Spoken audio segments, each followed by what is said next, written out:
शुरू से तो लोगों का रिस्पांस अच्छा आ रहा है। आप ये जो देख रहे हैं आज ये जो वार्ड है, यह जहाँ पर हम खड़े हैं ये आके जय महल वार्ड आता है। जय महल वार्ड आता है, हज़रत कंबल पोश रहमतुल्लाह अलैह की दरगाह के पास का ये रोड आता है। ये दरगाह के पास है, ये जय महल की कॉन्स्टिट्यूंसी को लगता है। रिस्पांस तो बहुत अच्छा है कैंडिडेट के बारे में और हमारे एमएलए रिजवान अरशद के बारे में, और हमारी कांग्रेस गवर्नमेंट के ऊपर ही बहुत ज़्यादा रिस्पांस है।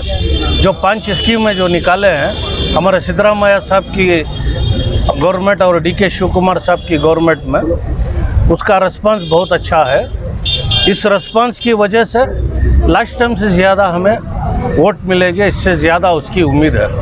यानी एमएलए इलेक्शन में जितने वोट मिले थे उससे ज़्यादा वोट मिलेंगे, उससे ज़्यादा वोट मिलने की उम्मीद है, क्योंकि इस बार ये हमारी कांग्रेस गवर्नमेंट की वजह से जो 5 स्कीम लगाए हैं वो स्कीम की वजह से और हमारे रिजवान अरशद के काम की वजह से कैंडिडेट को और ज़्यादा लीड मिलने की उम्मीद है।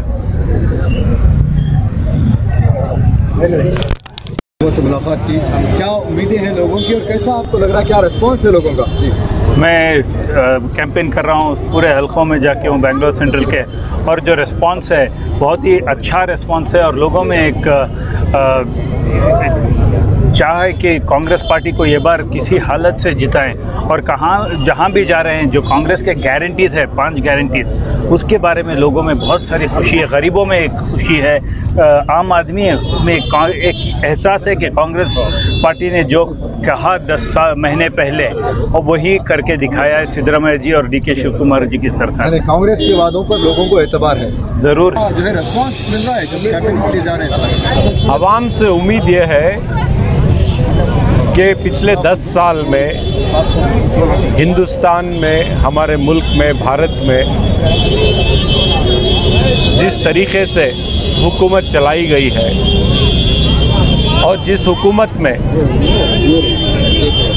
ज़ात धर्म पर लोगों को अलग अलग करके उनके साथ जो बर्ताव किया गया, सिर्फ इसलिए कि कोई किसी धर्म को, किसी जात को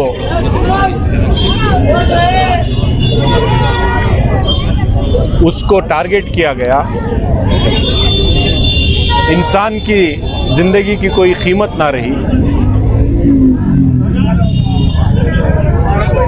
इंसाफ की कोई बात करने वाला इख्तिदार की गलियों में नहीं रहा,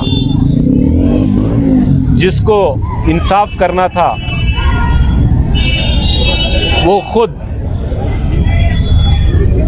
नाइंसाफ़ी के तराजू को हाथ में लेकर के इख्तिदार चलाता रहा। पिछले 10 साल में जो हिंदुस्तान का समाज, हिंदू, मुसलमान, सिख, ईसाई सब लोग मिलकर जो प्यार और मोहब्बत और खुलूस और भाईचारे के साथ ज़िंदगी बसर करते थे, उस भाईचारे को ख़त्म करने की जो कोशिश की गई, ये किसके ज़रिए की गई? हमारे वज़ीर आज़म इज़्ज़त बाब नरेंद्र मोदी साहब पूरे 10 साल उस कुर्सी पर बैठकर लोगों पर जुल्म करते रहे, इंसान को इंसान नहीं समझा। जिस तरीक़े से एक वज़ीर आज़म बर्ताव करना चाहिए, बिहेव करना चाहिए, वो बर्ताव तो वज़ीर आज़म का नहीं था। गरीबों को जो तकलीफ़ हुई है,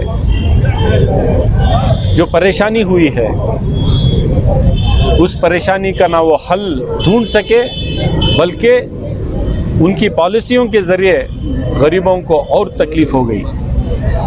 अमीरों के ग़ुलाम बनकर 10 साल गुजारे हैं, इसको बदलने का वक्त आ गया है। 26 तारीख को जिस दिन आप सुबह उठेंगे, आपको ये तय करना है कि आपको कैसा हिंदुस्तान चाहिए, कौन सी हुकूमत चाहिए, किसको आप बरसरे इख्तिदार में बिठाना चाहते हैं, उनके ज़रिए आप इस मुल्क को कैसा इख्तिदार देना चाहते हैं। तो मुझे पूरी उम्मीद है कि शिवाजी नगर की जो आवाम निकलेगी, बेंगलोर सेंट्रल की जो आवाम निकलेगी, चाहे वो किसी भी मज़हब की क्यों ना हो, हिंदू, मुसलमान, सिख, ईसाई, सब निकल करके जो फ़ैसला लेंगे वो फ़ैसला इंसाफ के हक़ में होगा। वो फ़ैसला उन सब मुल्ज़िमों के नाम पर लिया जाएगा जिन पर जुल्म किया गया, जिनकी जानों को और जिनकी इज्जतों पर खेला गया। ऐसे मुल्ज़िमों के नाम पर वो वोट डाला जाएगा और इंसाफ के नाम पर वोट डाला जाएगा, मोहब्बत के नाम पर वोट डाला जाएगा, भाईचारे का नाम पर वोट डाला जाएगा। और जो लीडर पूरे मुल्क में नरेंद्र मोदी से टक्कर देने निकला है, कन्याकुमारी से लेकर कश्मीर तक चलकर पैदल लोगों के दिलों को जोड़ने का जिसने काम किया है, मोहब्बत फैलाने का जिसने काम किया है, वो राहुल गांधी हैं। राहुल गांधी को, उनके हाथ को मजबूत करने का काम बेंगलुरु सेंट्रल की आवाम करेगी। और राहुल गांधी को कैसे मजबूत करेंगे आप? पीएम नरेंद्र मोदी पिछली कांग्रेस सरकार पर इल्ज़ाम लगाते हुए कह रहे हैं कि जो भी फंड्स आएंगे उसका पहला जो मुसलमानों पर होगा। इस तरह के बयान जो सामने आ रहे हैं, इसको आप किस तरह से? नरेंद्र मोदी इस सदी के सबसे झूठे आदमी, झूठ कहते हैं, झूठ के अलावा कुछ नहीं कहते। मेरे ख्याल से वो जब घर से निकलते हैं कसम खा के निकलते हैं कि मैं जो भी कहूँगा, नरेंद्र मोदी जो भी कहेंगे वो झूठ कहेंगे। तो मोदी साहब जो कहते हैं, अगर वो आप में और मैं सुनते बैठेंगे तो उस झूठ का जवाब देते देते हम थक जाएंगे। मोदी साहब झूठ बोलते बोलते नहीं थकेंगे। इसका एक ही हल है कि अब 26 तारीख को निकले, कांग्रेस पार्टी को वोट दें, राहुल गांधी के हाथ मजबूत करें। राहुल गांधी के हाथ कैसे मजबूत होंगे? जब मंसूर अली खान को वोट देंगे, जब कांग्रेस पार्टी को वोट देंगे। बेंगलोर सेंट्रल से पिछली बार हम कम वोट से रह गए थे, 70,000 वोट से। इस बार मुझे पूरी उम्मीद है, जो आवाम का मूड है, खास करके गरीबों का, मिडिल क्लास लोगों का, ಏನಪ್ಪ मुर्गा करेक्टा, इस बार बहुत बड़ी लीड से हम मंसूर अली खान को जिताएंगे। हम सब ने मेहनत भी की है, पिछले 1 महीने से दिन रात सब ने ये की है, पसीना बहाया है, घर घर गए हैं। और कांग्रेस पार्टी ने जो मदद की है, सिद्धरामैया की क़यादत में जो सरकार चल रही है, जो गरीबों की मदद हुई है, वो मेरे ख्याल से इस रियासत की तारीख में कभी किसी और हुकूमत ने नहीं की होगी। तो इसका सब फ़ायदा हमको होने वाला है। स्पेस वोटिंग के बाद जो पीएम की बखलाहट है, इसको क्या कहेंगे सर आप? पीएम जिस तरीके से मुसलमानों को गाली बक रहे हैं, 10 साल की मेहनत, उनकी 10 साल का काम बताए बगैर, अगर उन्होंने कुछ अच्छा काम किया, अगर मैं 5 साल बाद फिर वापस लोगों के पास आऊँगा कि मुझे फिर से एक बार मौका दे, फिर से एमएलए बनाएं, तो मैं क्या कहूँगा कि इन 5 सालों में मेरी ये काम है, अगर आपको पसंद है तो मुझे वोट डालें। अगर ये कहे बगैर मैं किसी एक कौम को, किसी एक ज़ात को अगर कुछ कहे बगैर, कहते हुए, बुरा भला कहते हुए वोट मांगूंगा, तो मेरे से बड़ा कमज़ोर आदमी नहीं है। तो पीएम से बड़ा कमज़ोर आदमी नहीं है। पीएम आज हार मान चुके हैं, इसलिए वो मुसलमानों पर बात कर रहे हैं। अगर कल इस मुल्क में मुसलमान नहीं होते तो आप किसके ज़रिए वोट मांगते? तो मैं उनसे ये कहूँगा कि आपके काम पर वोट मांगे। 10 साल में अगर आपने कुछ अच्छा काम किया उस पर वोट मांगे। आपने अच्छा काम ये किया है कि एक भी नौजवान के हाथ को काम नहीं मिल रहा। आपका अच्छा काम ये है कि इतनी महंगाई बढ़ गई है कि आम आदमी ज़िंदगी बसर करना मुश्किल हो गया है। आपका अच्छा काम ये है कि गरीब और गरीब हो गया, अमीर और अमीर हो गया। आपका अच्छा काम यह है कि हिंदुस्तान का कर्ज 70 साल में 55 लाख करोड़ था, 55 लाख करोड़ था।